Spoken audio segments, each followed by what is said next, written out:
Lagi-lagi tentang korupsi nih. Kali ini korupsinya ugal-ugalan banget. Nilainya fantastis, udah lebih dari triliunan. Yuk temenin gue bahas kasus ini. Kasus dugaan korupsi tata kilang minyak ini asalnya dari PT Pertamina Patra Niaga, yang adalah subholding commercial and trading, atau kata lainnya adalah anak perusahaan dari PT Pertamina. Beberapa tersangka dari kasus ini juga udah ditangkap. Rifa Syahaan, Sani Dinar Saifuddin, Yoki Firnandi, Agus Purwono, Muhammad Keri Andrianto Riza, Dimas Werhaspati, Gading Ramadan Judo, Maya Kusmaya, dan Edward Korne. Dari informasi hasil penyelidikan, korupsi ini per tahunnya diperkirakan mencapai 193,7 triliun.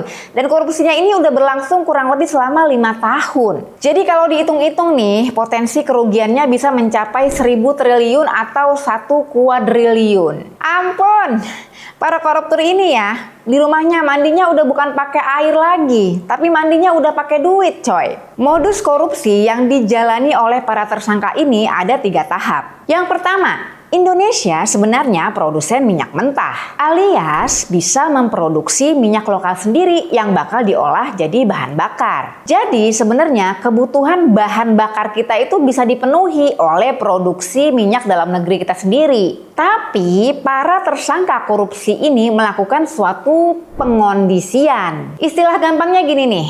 Jadi mereka tuh sengaja membuat suatu kondisi di mana mereka bisa menurunkan produksi minyak dalam negeri. Produksi minyak dalam negeri ini diturunkan karena menurut mereka ya, minyak mentah dalam negeri ini tuh spesifikasinya nggak sesuai, kualitasnya kurang oke. Dengan kata lain, kita nggak bisa mengolah semua minyak mentah kita, hanya sedikit yang bisa diolah. Misalnya nih, kita bisa aja sebenarnya produksi sampai dengan 100. Tapi karena alasan mereka itu, produksi minyak kita jadi terbatas. Hanya bisa produksi sampai di 30. Misalnya, ya kira-kira begitu. Modus yang kedua, pengadaan impor. Dampak dari pengondisian itu tadi ya, kebutuhan minyak dalam negeri kan jadi nggak terpenuhi. Terus gimana dong biar terpenuhi? Ya itu, maka dilakukanlah impor minyak. Padahal pasokan minyak mentah dalam negeri itu ada loh. Dan Pertamina harusnya wajib mencari pasokan minyak bumi yang berasal dari kontraktor dalam negeri sebelum melakukan impor. Dan hal ini juga ada ketentuannya kok.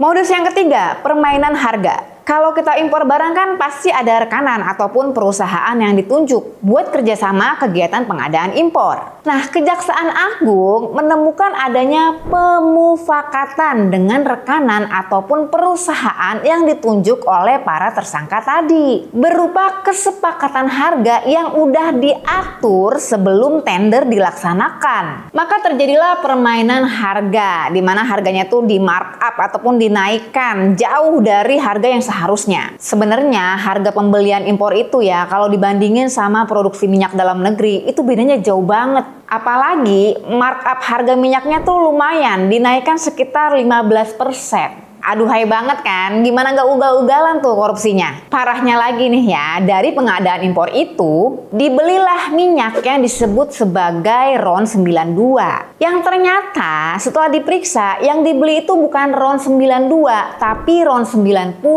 Jadi ya, mereka ini melakukan pembelian RON 90 atau merek dagang dari Pertalite. Sedangkan yang tertulis dalam catatan pembelian adalah RON 92 atau merek dagang dari Pertamax. Si Pertalite ini yang kualitasnya masih di bawah Pertamax di blending dengan campuran tertentu lalu diklaimlah sebagai Pertamax. Selain itu emang merupakan tindakan ilegal ya, mereka juga melakukan pelanggaran lain karena nggak sesuai sama Undang-Undang Nomor 8 Tahun 1999 tentang perlindungan konsumen, yang mana mengatur kalau pihak penjual harus memberikan informasi yang jelas kepada konsumen. RON alias Research Octane Number itu kan ukuran stabilitas pada kandungan bahan bakar. Semakin tinggi angka RON, semakin baik kemampuannya untuk menahan tekanan tinggi sebelum terbakar secara tidak terkendali di dalam mesin kendaraan. Nah, dalam memilih RON kan yang penting kecocokan pada mesin kompresi kendaraan itu sendiri. Pemakaian bahan bakar dengan tingkat oktan yang nggak sesuai sama kompresi mesin kendaraan bisa bikin timbulnya kerak dan residu ya, ataupun endapan. Nah ini nih yang sebenarnya jadi biang kerok. Istilahnya bisa bikin mesin berebet gitu dan bisa jadi rusak jadinya. Nah kualitas bahan bakar yang udah mereka blending dan yang nggak sesuai sama aturan ini ya pastinya bakal mengganggu performa mesin. Malahan nih ya bisa timbul masalah pada sistem pembakaran di mesin itu sendiri. Apalagi nih mesin-mesin yang dirancang untuk bahan bakar yang berkualitas lebih tinggi. Misalnya aja nih mobil-mobil mahal kayak BMW, Mercedes-Benz. Pastinya kinerja mesin mobil ini jadi nggak maksimal. Kalau diisi dengan bahan bakar yang kualitasnya lebih rendah, ya udah nggak cocok sama kebutuhannya. Dari kondisi inilah mulai banyak ditemukan keluhan-keluhan masyarakat mengenai kualitas bahan bakar yang mereka beli dari Pertamina. Ya emang sih keluhan ini nggak dialami sama semua kendaraan yang pakai Pertamax. Tapi ya sebagian besar bisa dibilang kendaraannya bermasalah. Akhirnya nih masyarakat jadi berpikir, kenapa ya kendaraan gue tuh bermasalah mulu? Jangan-jangan bahan bakar yang dibeli itu dioplos. Jadi mulai banyaklah tuh pengaduan masyarakat, bahkan sampai kepada lembaga bantuan hukum mengenai hal ini. Menindaklanjuti pengaduan masyarakat ya, Kejaksaan Agung pun melakukan pengamatan di lapangan mengenai kualitas dari Pertamax itu sendiri. Jadi diadakanlah nih uji lab. Dan hasilnya Pertamina klaim bahwa Pertamax dan Pertalite mereka itu sudah sesuai sama spesifikasi yang harusnya aman. Tapi kenyataannya ya berbeda sama yang dialami masyarakat. Ya bisa jadi mungkin yang diuji di lab itu ya Pertamax yang murni kali ya, tanpa campuran apapun gitu. Jadi beda sama Pertamax yang dibeli sama masyarakat. Makin diusut, ternyata keluhan-keluhan masyarakat ini menjadi jalan terungkapnya korupsi tata kelola minyak mentah PT Pertamina Patraniaga ini. Jadi singkatnya kira-kira gitulah awal mulanya. Jaksa Agung ST Burhanuddin mengungkapkan kalau kasus ini masih menunggu hasil penyelidikan. Kalau emang ditemukan ada hal-hal yang memberatkan nih ya, para tersangka korupsi ini bisa dijerat dengan hukuman yang berat juga.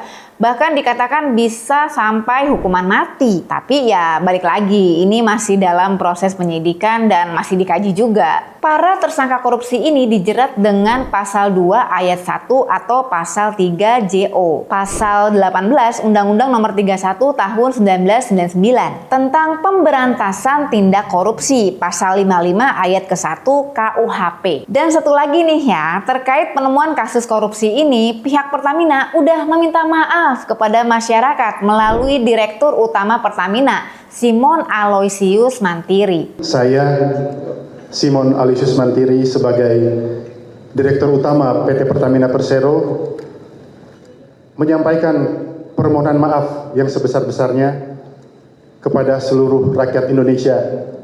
Ya sebenarnya nggak apa-apa sih Pak minta maaf, tapi saya mau nanya, emang kalau misalnya minta maaf itu kendaraan-kendaraan masyarakat yang udah pada rusak bisa bener lagi Pak? Terus duit yang 1.000 triliun itu ya bisa balik lagi nggak Pak ke negara? Gue kok malah curhat. Segitu aja dulu pembahasan hari ini. Aduh gue berharap banget semoga jangan ada lagi deh kasus korupsi, ya ampun. Nggak kasihan apa sama rakyat kecil, duit negara dihabisin mulu. Makasih banyak, mohon maaf ya kalau ada salah-salah kata dan penyampaian. Sampai ketemu di video berikutnya. Bye-bye.